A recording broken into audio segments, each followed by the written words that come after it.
CJ, know when we get back, you get back in there. Yeah, that one's a tough one too. Larry, you've played a lot of these fourth quarter minutes next to Jose. He had a pretty sweet feed to you for the one late in the game. What are just your thoughts on Jose's competitiveness in those important moments these past couple games here? Without Jose, we would be a whole lot worse off. He is the spark plug to this team. Obviously, we don't have I think CJ would tell you this himself. He's not a point guard.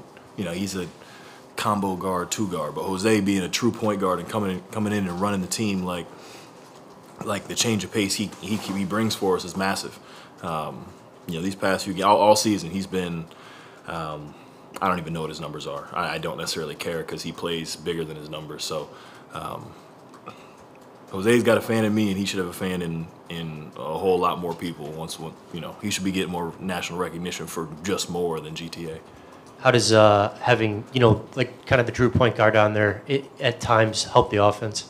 It just changes the tempo of things. Like obviously, it's CJ is such a threat to score from all three different levels, right? Whereas Jose is too, but to a lesser extent or to a different extent, right? CJ attacks and the whole defense is thinking shift to CJ, this one's going up because he can go get you 30 on a given night. Jose drives and the whole defense immediately is trying to turn their heads and find their guys because he's cooking up something, some guy cutting from the backside or finding me on the baseline, and that's where sometimes he just catches the whole defense sleeping and gets to his little wide open layups. Having those two as change of pace guards is invaluable to us, but again, Jose has got a massive fan in me. Yeah, Coach said you guys said in the locker room, hey, welcome back, CJ McCollum. What was it like just to see him, doing what he does on the offensive end? No, it was great. It was great. Obviously, CJ has carried such a load for us this season. Obviously, with BI had a concussion, Z missed a few games, Herb was out, and CJ's I think has been the only one.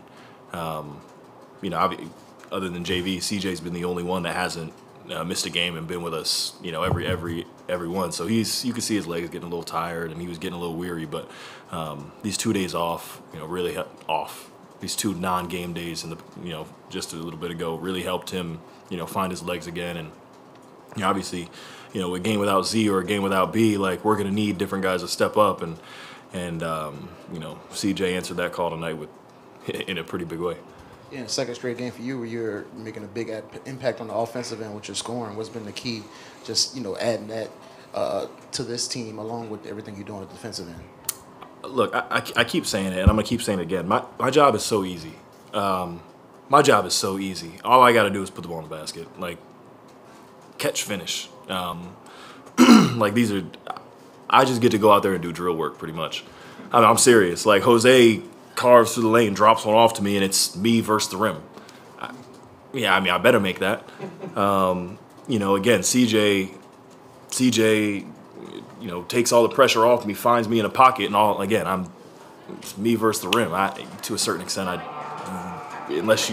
there are very few people I see, once I get 2 feet down in the paint. So these guards have made my job so easy. It's me versus the rim. I'm just doing drill work out there. So, it's nice to be in the scoring column like that. But again, that's credit to our guards. I asked Willy, I said there's small lineups and then there's Herbert at the 5, Dyson at the 4 lineups. With Jose out there and obviously CJ and Brandon, what did you think of the job that group did for the 3-4 minutes they were out there? I'm so glad you mentioned Dyson because Dyson was huge today. I think he out-rebounded me in 13 less minutes. Yeah, 13 less minutes, 9 rebounds, 8 defensive, where that's a spot that we're severely lacking. That's how you find minutes in this league. That's how you find minutes in this league is when you get your chance, you got to answer the call to whatever the team needs. And Dice did that perfect today. Hit the offensive glass, defensive glass, guarded his man, got a block. He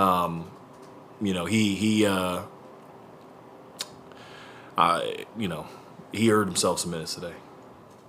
Larry, before Dyson came into the league, one of the players that he said that he really wanted to emulate was Lonzo Ball, a guy you played with in the past.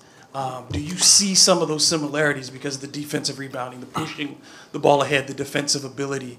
Do you see some of those comparisons as being valid? Yeah, no, absolutely. I had never heard that, but that's very valid.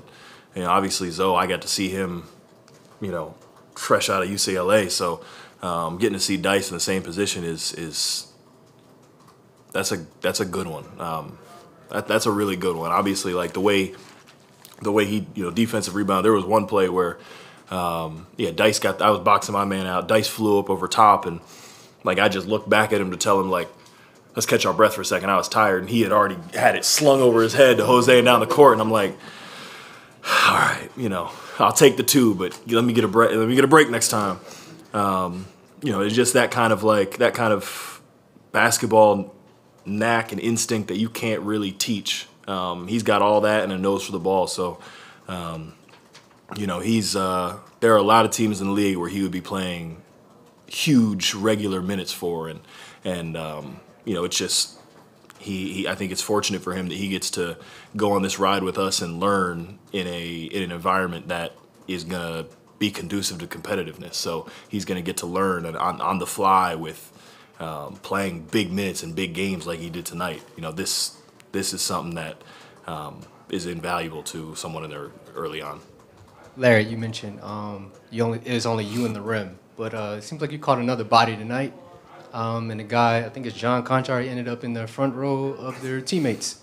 So how do you feel about, when these incidents happen and guys end up in the front row? How does that make you feel? Look, for me, I never really get too high or too low. That's more so for the arena for my teammates. Like I'm more so stressed out about guarding Ja on the other end. So, it happened. Obviously, like I said, when I get 2 feet down in the paint, there's not a whole lot of people in the world that I even consider if they're in front of me or not. And again, I don't know who it was. I didn't take a look to see, but these guys were all telling me that he rolled all the way to the bench, and I'm glad it hyped them up. I'm glad it hyped the arena up. But again, I was stressed about dealing with Ja on the other end. Larry, when you guys play some of those smaller lineups and you switch a lot of the actions, you guys have done a really good job of limiting opponent three-point attempts. And is that a focus in when you're doing the switches, or is it just like a natural product of them forcing them to play one-on-one type basketball because there's a lot of switching? Are you talking like when I get switched onto the ball, like if a lot of teams bring the centers up and it's me? Is that what you mean? Like, what's my focus when I get switched onto the guard? Well, yeah, one, your focus, but two, just the units in general that are switching 1 through 5, essentially. Yeah. Are you intentionally trying to run people off the line in that case, or is it just naturally happen because of the switching? I think it's certain people in certain situations. Certain people in certain situations. Like, obviously, like tonight, say Desmond Bane played, right? If I get switched onto him, he ain't shooting a three. Right, you're one of the best shooters in the league. I'm making you get off the 3-point line to go, to try to score in the paint because you're not as good as that as you are at, catching and shooting and whatnot. Whereas Ja, like when I got switched onto him or when we got switched onto him, the game plan was a little bit to give him some space because one, he's